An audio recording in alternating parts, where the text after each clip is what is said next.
Finally, after almost an entire month without any fights, we have a UFC card coming up on January 14th, headlined by Kelvin Gastelum versus Nasruddin Imavov. It's a fight night, and it's a pretty decent one as well. There's some decent fights on the card, and there's some fights on the card that I would definitely consider sleeper fights. And I'm going to be giving my predictions for every single fight on the card, starting with Priscilla Cachoeira versus Sijara Eubanks. Now, Priscilla Cachoeira is a very fun fighter to watch. She walks at everyone like a zombie. She has a granite chin. She has a lot of power in her hands. But I just think Sijara Eubanks is the better fighter. People can look at her record, which is 7-7, and say whatever they want about it. But the truth is, she is a good fighter. Like, she's just fought really good competition. She has a win over the current number 2 ranked flyweight in Lauren Murphy. So, considering Priscilla Cachoeira kind of just walks at everyone like a zombie, I think Sijara Eubanks is going to be able to piece her up in the striking and win a 29-28 unanimous decision victory. Moving up the card, Charles Johnson versus Jimmy Flick. This is another fight that I'm kind of excited for. I mean, I am kind of excited to see where Charles Johnson's career goes. In my opinion, he should be 0-2 in the UFC, but he's still a promising prospect considering he's only fought good fighters in Muhammad Mokaev and Zaglas Zhumagulov. I'm going to be taking Charles Johnson again by unanimous decision, just only this time 30-27, as Jimmy Flick does all of his best work on the ground, with 14 out of 16 of his wins coming by submission, and Charles Johnson really has amazing takedown defense. Like, even Muhammad Mokaev was struggling to take down Charles Johnson, and even when he did, he was having a very hard time keeping him there. So that's kind of where I'm going with this. Like, Jimmy Flick won't be able to submit Charles Johnson, in my opinion, and even if he does get him down, I think Charles Johnson will be very quick to get back to his feet and then edge out a 30-27 unanimous decision victory. Moving up the card, Isaac Dogarian versus Dan Argueta. Now, I don't know much about Isaac because this is his UFC debut, but the one thing that I do know about him is that all of his wins come by finish in the first round.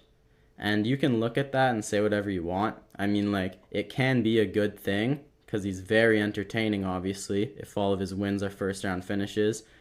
But I don't like that in this fight because Dan Argueta is a very tough fighter. I mean, he fought Damon Jackson on very short notice. So if Dan Argueta can just survive that first round, which I do think he's tough enough to do, I think Isaac may tire out, and then Dan Argueta can go on to get a late TKO in the second or the third round. Moving up the card again, Alon Nascimento versus Carlos Hernandez. I'm a huge fan of Alon Nascimento. He really impressed me in his last fight against Jake Hadley. Jake Hadley was a very hyped up, undefeated prospect coming into the UFC, and even now he's still hyped up as he just got a triangle choke victory. And Alon Nascimento was able to completely neutralize him and completely outgrapple him for the entire fight. Like, it was pretty much domination. So I don't see this fight going any differently than his last fight. I think Alon Nascimento is going to be able to just outgrapple Carlos Hernandez, and he's going to do it for 3 rounds, either finding the late submission late in the third round or just winning a unanimous decision over Carlos Hernandez.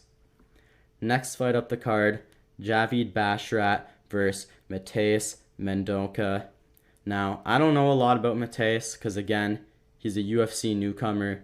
This is going to be his UFC debut, but he is 10-0, and that promises for a good fight. It's 13-0 versus 10-0. Whenever it's 2 undefeated prospects, you know it's going to be a fun fight, but I'm going to be going with Javid Bashrat just because I have more trust in him. Like I said, I haven't seen Mateus Mendonca fight. I'm sure he's a good fighter if he's 10-0. He seems balanced. I think he has 4 submissions, 3 TKOs, and 3 decisions. But Javid Bashrat has that UFC experience, which can go a long way, which is why I'm going to be taking Javid Bashrat by split decision. I do think it's going to be a close fight. Moving up the card, Nick Fiore versus Mateusz Rebecki. Now, again, two UFC newcomers, but it should still be a good fight. You got 16-1 versus 6-0, but then again, when I look at the odds are not that close. Like, Mateusz Rebecki looks like he's around a minus 700 favorite on most sources, which is a heavy, heavy favorite. So I'm going to be taking Mateusz Rebecki just for that reason, but I'm excited to see what both these guys are able to do in their UFC debut. Moving up again, we got Claudio Ribeiro versus Abdulrazak Alhassan. Again, Claudio is another UFC newcomer.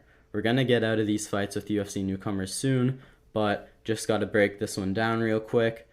I don't know a lot about Claudio Ribeiro, but I do know a lot about Abdulrazak Alhassan, and Abdulrazak Alhassan's a good fighter. You know, he's not on a good streak lately. I think he's 1-4 in his last 5, but they were close fights. He had a split decision with Joaquin Buckley, and I believe that he's going to be able to bounce back this fight and find a knockout. This is two knockout artists going head to head though, so it could easily go the other way. We don't know. Claudio Ribeiro could get the knockout as well. But I'm putting my trust in Abdulrazak Alhassan to get the knockout. Moving up the card, Umar Nurmagomedov versus Raoni Barcelos. This is a fun fight. Umar Nurmagomedov stands at 15-0, trains with Khabib. He's a Nurmagomedov, and he's a very, very promising prospect. But this is going to be by far his toughest test so far. Raoni Barcelos is a very good fighter and already has a win over a Nurmagomedov. But then again, it's a completely different style of Nurmagomedov. He beat Said Nurmagomedov, who's like the striker of the family. But I mean, it's a tough test. I still think Umar Nurmagomedov is going to be able to take him down and win a 30-27 unanimous decision, but it's going to be fairly close. It's going to be a fun fight. It's going to be an interesting fight, and I wouldn't completely doubt Raoni Barcelos in this fight. Next fight up the card, Ketlen Vieira versus Raquel Pennington.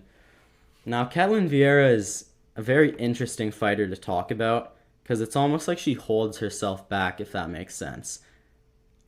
Like, it's almost like she has that thing that Uriah Hall had, where she's kind of like scared to hurt people in a sense. I don't really know how to explain it, but Raquel Pennington is just way scrappier, and I think she's going to want it way more. Like, Ketlen Vieira doesn't seem like she wants to dig deep to win fights, whereas that's all Raquel Pennington does. She has the heart of a lion, and I think she's going to out-scrap Ketlen Vieira in this fight to win 29-28 unanimous decision. Next fight up the card. I'm not sure why this card is placed this way. In my opinion, this next fight should have been on the prelims, but it's Punahel Soriano versus Roman Kopylov. It's an okay fight. I mean, I don't find Roman Kopylov all that good. His last fight was kind of impressive. I think he knocked out Alessio Di Chirico. I mean, then again, I don't find him all that good. Punahel Soriano, he's a pretty heavy favorite with the odds, and he just seems to have a much better UFC career. I mean, Roman Kopylov is 1-2 in the UFC, whereas Punahel Soriano is, I believe, 3-2 in the UFC, with his losses coming of a split decision to Nick Maximov, who's a pretty good fighter, and a unanimous decision to Brendan Allen. So you can't say anything about those losses. Like, those aren't bad losses at all, and I think he's going to be able to get a late TKO. We'll say third round TKO for Punahel Soriano. Now, the co-main event, Dan Ige versus Damon Jackson. I'm just going to say, if you're a sports bettor or if you're an MMA bettor, put your money on Dan Ige. The betting line for this is almost even numbers, which is absolutely crazy in my opinion. Like, Dan Ige is a very good fighter. You could look at his 3-fight losing streak, but the 3 losses are to the Korean Zombie, who just had a title shot and is an amazing fighter, Josh Emmett, who's about to fight for the interim title, and Movsar Evloev, who's a very, very promising prospect. So I don't think there's anything wrong with Dan Ige. Like, I'm gonna be honest, I think he just got unlucky competition, and I think this is a very good fight for him to bounce back in. Like, Damon Jackson's a good fighter, but he's unranked. Dan Ige is ranked number 13. I don't see Damon Jackson being the one guy to take his number. So I think Dan Ige is going to be able to out-scrap him. He's going to get a late TKO or a decision. There's a lot of late TKOs and decisions on this card. I guess it's just how the fights are going. Nonetheless, the main event, Kelvin Gastelum versus Nasruddin Imavov. I'm going against most people here. I think Kelvin Gastelum's going to win. I mean, he's an underdog. It's not a heavy underdog, but it seems like everyone I talk to thinks Nasruddin Imavov is this huge promising prospect. And he's a good fighter, but I don't think he's all that good. Like, Kelvin Gastelum, in my opinion, is a much better fighter. Yes, he's 1-5 in his last 6 fights, but he took 2 of those hardest fights on short notice, fighting Robert Whittaker and Jared Cannonier. And yeah, like I said, those were on short notice. So I don't think you can look at those losses too heavily. And Nasruddin Imavov just had a very close fight with Joaquin Buckley, who, yes, is a very good fighter. Well, I wouldn't say very good. Who, yes, is a good fighter, but if you're having a close fight with Joaquin Buckley, I'm not really trusting your chances against Kelvin Gastelum. I think Kelvin Gastelum is going to be able to go out there and get a 49-46 unanimous decision victory. Thank you guys for watching. If you made it to the end, I thank you so much. I hope you enjoyed my video, and I hope you agree with the majority of my picks. And thank you guys. I'll see you in the next video.